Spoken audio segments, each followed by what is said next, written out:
순회 세자는 누구였던가? 바로 명종의 단 한 분밖에 없는 아드님이셨습니다.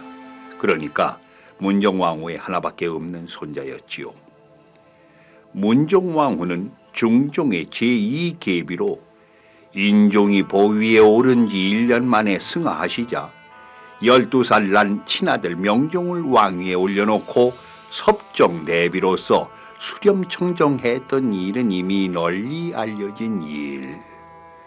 그 명종의 일점 혈육이 순회세자였는데 그가 세상을 떠났으니 명종이나 문종왕후나 얼마나 충격이 컸겠습니까? 명종왕후나 문종왕후뿐이 아니었습니다. 그것은 서산대사에게도 적지 않은 큰 충격이었지요. 대사께서는 그 소식을 듣고 온 노스님에게 다구쳐 물으셨습니다. 그래, 순회세자께서 왜 세상을 뜨셨다는 겁니까? 소승이 알기로 세자께서는 이제 겨우 13이라고 들었어요. 그렇게 되었겠군요. 6년 전엔가 세자로 책봉된 것으로 기억하고 있으니까요. 그리고 바로 지난해에 윤옥의 따님을 세자빈으로 맞아들였어요.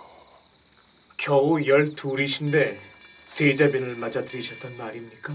그래, 이 세자빈을 맞아들이는데도 사연이 많았다고 그러더구나. 사연이라니요? 이 세자빈을 간택할 적에 애초에 윤현영 대감이 그 사위 안대덕과 가까운 황대덕의 딸의 신분과 사주를 적당히 고쳐 순회세자와 궁합이 아주 잘 맞는다고 속여 천거를 했다는 게야. 저런요. 그래서요? 그리 상감께서는 외숙인 윤원영이 천거한 안대덕의 딸을 간택해서 혼인 날짜가 열흘이 남았는데 이럴 수가 있나? 어쨌다는 겁니까? 그만 그 규수가 갑자기 복통을 일으켜 죽을 지경이 되었더라는 게야. 저런요. 그래서요? 그래 상감께서는 병자를 세자빈으로 맞이할 수 없다 하시고는 대덕의 딸을 세자궁의 궁녀로 강등시키고 윤옥의 딸을 다시 간택해서 세자빈으로 삼았다는데 이 얼마 안 있어 안대덕의 딸이 그만 죽고 말았대나. 저런요. 안대덕의 딸은 임금을 속인 죄가 있어 그리 되었다 하지만은 윤옥의 따님이야 무슨 죄가 있기에 1년도 못 돼서 청상과부가 되더란 말인가. 그러게나 말입니다. 조용히 듣고 계시던 서산대사께서는 말씀하시는 것이었습니다. 업보란 말을 내 좋아하지 않지만 이것은 업보로밖에는 말할 수가 없을 것 같습니다. 청어 스님께서도 그렇게 생각하시오?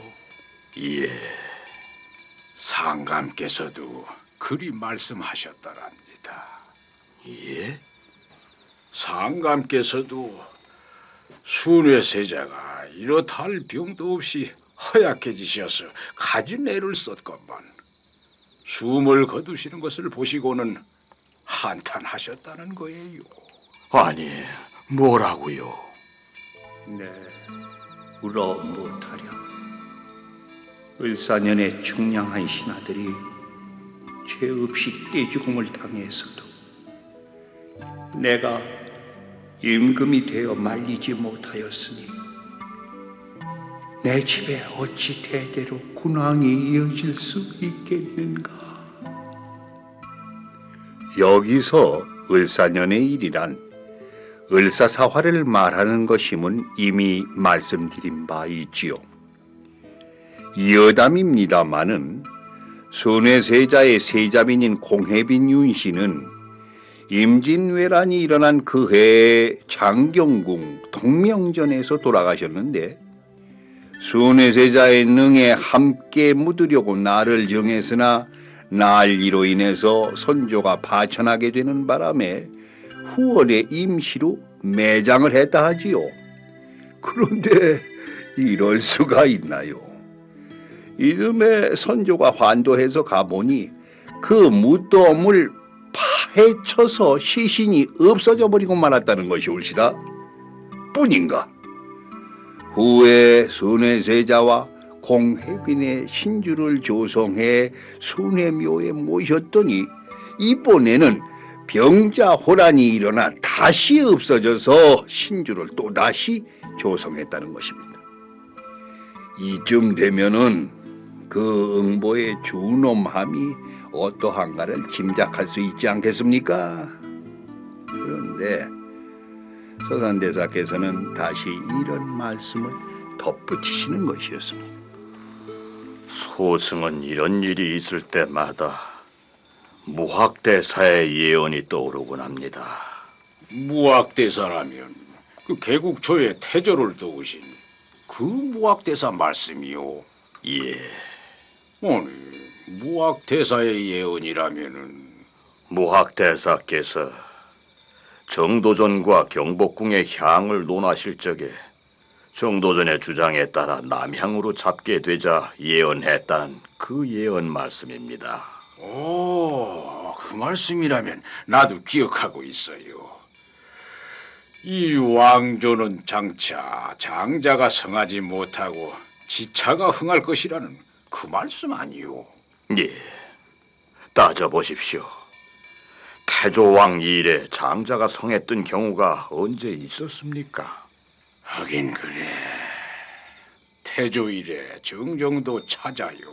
태종은 물론 넷째요. 태종은 셋째인 세종대왕께 왕위를 물려주셨지. 문종께서도 장자로 왕위를 이어받으셨으나 왕위에 오르시면서 환호가 위중하신 채로 승하하시고 그 다음이 단종이 아닙니까? 단종께서 비명에 가신 일이야 누가 모르겠소. 단종으로부터 왕위를 찬탈한 세조대왕의 장자였던 덕종은 보위에 오르기 전에 비명에 갔습니다. 성종 또한 계비 안순왕후 한씨 소생이었고요. 그 다음이 연산군인데 폭군으로 쫓겨나 중종께서 보위를 이어받으셨던 게 아닙니까? 그렇지요.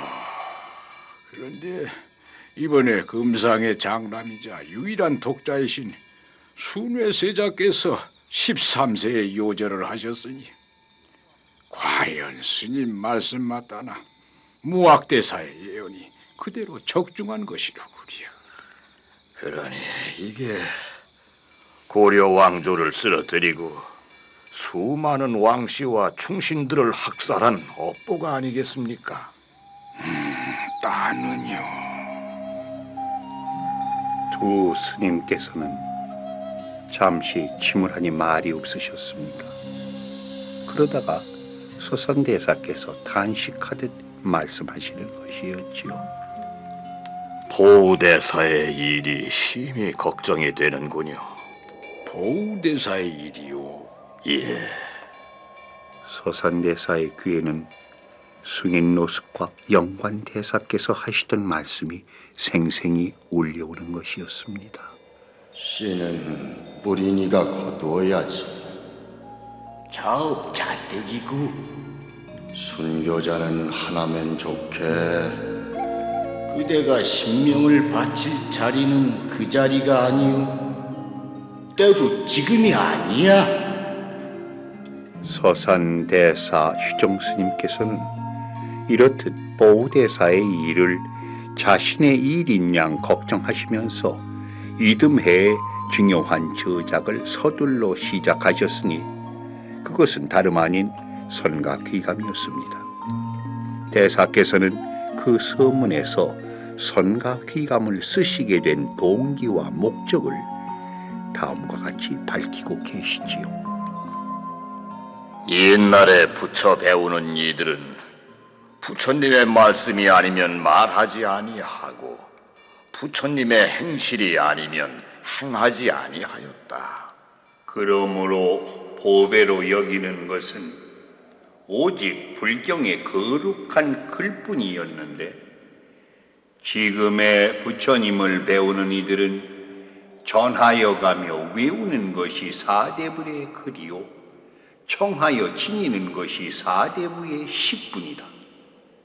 그것을 울긋불긋한 종이에 쓰고 고운 비단으로 꾸며서 아무리 많아도 족한 줄을 알지 못하고 가장 큰 보배로 생각하니 이해와 지금의 붙여 배우는 이들의 보배로 삼는 것이 어찌 이다지도 같지 아니한가? 내가 비록 불초하나 옛 글의 뜻을 두어 불경을 거룩한 글로써 보배를 삼기는 하지만은 그러나 너무도 번거롭고 장경 바다가 하도 넓고 아득하여 뒷날 뜻을 같이 하는 이들이 가지를 헤쳐가면서 이 풀따는 수고로움을 면치 못할 것 같아 글 가운데 가장 요긴하고도 절실한 것 수백 마디를 추려서 한 장에 쓰니 참으로 글은 간략하나 뜻은 주밀하다고 할 만하다. 만일 이 글로서 스승을 삼아 연찬하고 궁구하여 묘리를 얻으면 마디마디에 산서가열애가 나타나실 것이니 부디 힘쓸 일이다. 그렇더라도 글자를 떠난 한마디와 격에 벗어난 기묘한 보배를 쓰지 않으려는 것도 아니지만 아직 특별한 기틀을 기다리고자 한다.